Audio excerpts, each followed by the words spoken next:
국민의힘 이준석이 스스로 사퇴할 것이냐 아니면 쫓겨날 것이냐. 지금 국민의힘에서 많은 얘기가 나오고 있는 것은 이준석이 더 이상 버티지 못할 것이다. 이준석이 스스로 대표직을 사퇴하는 쪽으로 가닥을 잡지 않겠느냐. 이렇게 많은 분석들이 나오는데 이준석이 오늘 새벽에 페이스북에 글을 올렸습니다. 한번 달려보자. 끝까지 달려보자.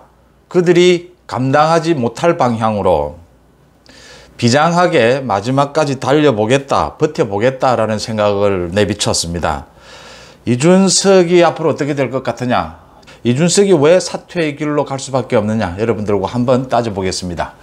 송은재TV 아직 구독자가 아니신 분 혹시 계시면 구독, 좋아요 버튼 부탁을 드립니다. 지금 이준석을 향해서 가고 있는 이준석 스스로 자초한 일입니다. 두 가지입니다. 하나는 경찰 수사고 하나는 정치적인 압박인데 윤석열 대통령의 뜻입니다. 어제 이준석 당대표의 비서실장인 울산의 초선 의원입니다. 박성민 의원이 비서실장직에서 사퇴를 했습니다. 일신상의 이유로 사퇴를 한다라고 했지만 윤석열 대통령의 뜻으로 읽힙니다. 윤석열 대통령과 굉장히 친한 의원이고 과거부터, 그러니까 울산에서 구청장도 하고 이랬는데 과거부터 친한 의원이고 이준석이 윤석열 대통령을 의식해서 기용을 한 비서실장입니다. 그러니까 이준석이 우크라이나를 갈 때도 윤석열 대통령 보고 특사로 해달라 이런 모든 문제를 박성민 의원을 통해서 해결해 왔습니다. 박성민 의원이 어제 사퇴를 했다라는 것은 윤석열 대통령의 뜻이 이준석은 힘들다라는 뜻으로 읽힙니다. 그러니까 세 번째입니다. 윤석열 대통령이 이준석의 면담을 거절한 것. 그 다음 스페인으로 출국하는 자리에 이준석이 나오지 못하도록 한 것. 그 다음 세 번째, 박성민 비서실장이 사퇴한 것. 윤석열 대통령과 매우 친한 그동안 가교 역할을 해온 박성민 비서실장이 사퇴한 것은 이준석에게 보내는 마지막 최후 통첩이다. 윤석열 대통령이 이준석은 여기서 사퇴를 하고 다시 정치적 재기를 노리는 것이 당을 위해서나 이준석 자신을 위해서나 윤석열 정부를 위해서나 모두가 좋은 방향이다라는 시그널을 보냈다, 이렇게 해석이 됩니다. 문제는 경찰 수사가 남아 있습니다. 그러니까 어제 사실 보도가 됐죠. 경찰 수사가 어떻게 되어가느냐 많은 의문들이 있었는데 김철근 정무실장이 경찰 조사를 받았다는 것은 모두 알고 있는 부분이었는데 이게 지금 내용이 어떻게 되느냐. 오늘 이제 김성진 아이카이스트 대표가 경찰의 조사를 받습니다. 김성진은 참고인 조사입니다. 그런데 지난 4월에 김철근은 피의자로 입건이 됐다라고 하는 겁니다. 피의자 조사를 받았다라는 것이고, 이렇게 되면 지금 이준석에 대한 경찰 조사가 남아있는 셈입니다. 오늘 김성진 조사에 이어서 이준석이 김철근을 시켜서 소위 증거인멸 교사를 했느냐. 그 다음 본건 내용입니다. 성상납 부분. 2013년에 성상납이 있었느냐. 이게 지금 공소시효가 끝났다 7년에. 그러니까 2015년, 2016년에도 있었다. 그래서 이걸 동일 범죄로 보게 되면 경찰이 입건이 가능하다. 경찰 정치적 압박. 정치적 압박에서 가장 강한 것은 윤석열 대통령의 의중입니다. 뜻. 양쪽에서 이준석의 목을 조여오고 있다. 이준석이 스스로 자초한 것이다. 이준석은 어떻게 할 것이냐? 이준석은 오늘 아침에 새벽에 자신의 입장을 올렸습니다. SNS에 글 내용이 이렇습니다. 복잡하게 생각하나 모두 달리면 되지. 그들이 감당할 수 없는 방향으로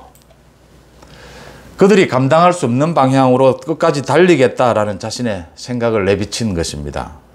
이준석이 버틸 수 있겠느냐? 지금 생각은 이 경찰의 수사, 정치권의 압박, 이걸 이겨내고 끝까지 버텨보겠다라고 하지만 오래가지 못할 것이다. 그 이유는 이준석이 윤석열 정부가 출범하면서 집권 여당의 대표가 됐는데 이준석이 굉장히 많은 실수를 했습니다. 첫째, 집권 여당의 대표는 윤석열 정부를 지원하기 위해서 당을 통합과 포용으로 가져가줘야 합니다. 그런데 이준석은 지난 1년에서처럼 계속 당을 분열과 갈등으로 몰아넣었습니다.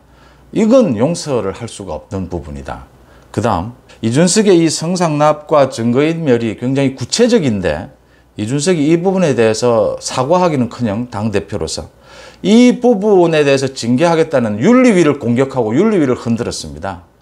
이게 굉장히 나쁜 부분이죠. 그러니까 조국이 나빴던 것은, 조국이 큰 문제가 있었던 것은 그 입시 부정도 있었지만 더 나아가서 그 입시 부정을 조사하겠다라는 윤석열 검찰을 공격을 한 겁니다. 조국이. 그래서 국민들이 용서해서는 안 되겠다라고 나오는 것이고, 이준석이 이런 실수를 저지릅니다. 지금은 그러지 않고 좀 자세를 바꿨는데 늦었다라는 부분입니다. 그 다음 이준석이 좀 착각하고 있는 것이 이 대통령의 힘, 정치적인 영향력이라는 것이 이준석 생각은 자신이 좀 버티면 적당한 선에서 타협이 되지 않겠느냐. 그러니까 대통령 경선이나 대통령 선거 과정에서 이준석이 뭐 가출을 하고 윤석열 후보를 뒤에서 공격해도 결국은 윤석열 후보가 이준석의 손을 잡았습니다. 그 이번에도 그러지 않겠느냐라고 이준석이 계산을 했다면 착각입니다. 대통령의 영향력은 이준석이 생각하는 것보다 어마어마한 수준입니다. 특히 정권 초입니다. 이런 여러 가지 착각, 실수들로 인해서 이준석이 돌이킬 수 없는 상황에 이르렀다. 여기에서 이준석은 두 가지 선택을 할 수 있습니다. 지금 오늘 아침 자기가 한 말대로 감당할 수 없는 방향으로 달리겠다. 이건 이제 징계를 받고 대표직에서 쫓겨나면서 대국민 호소를 하고 뭐 정치적으로 윤리위를 공격하고 당을 공격하고 더 나아가서 윤석열 대통령까지를 공격하는 수순 생각을 할 겁니다. 그러면 이준석은 죽는 길입니다. 영원히 이제 살아나지 못하는 죽는 길이다. 왜냐하면요, 경찰 수사가 기다리고 있고 정치적으로도 이 윤리위에 의해서 쫓겨난 당대표를 누가 쳐다보겠느냐라고 하는 겁니다.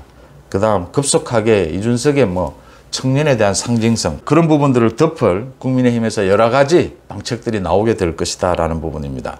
이준석이 지금 가장 현명한 길은 스스로 사퇴를 하고 정치적 재기를 노리는 것, 뭐 누구 말대로 살다 보면 실수라는 것도 있다. 자기가 책임을 지고 사퇴를 하게 되면 윤리위도 큰 의미가 없어지고 경찰 수사도 크게 무게가 실리지는 않을 것이다. 그렇다면 다시 시간이 지난 뒤에 이준석이 재기를 노려볼 수 있다라는 점에서 그게 가장 현명한 방법이 아니겠느냐. 결국 지금은 이준석이 버티겠다. 그들이 감당할 수 없는 방향으로 달리겠다. 이렇게 얘기를 하고 있지만 며칠 지나지 않아서 이준석이 스스로 사퇴하는 쪽으로 가닥을 잡지 않겠느냐. 이렇게 전망이 되는 부분입니다. 이준석이 자업자득이다. 이렇게 해석이 되는 대목입니다. 윤석열 대통령의 뜻이 명확해졌다. 이렇게 읽히는 대목입니다. 송은재 TV 마칩니다. 고맙습니다.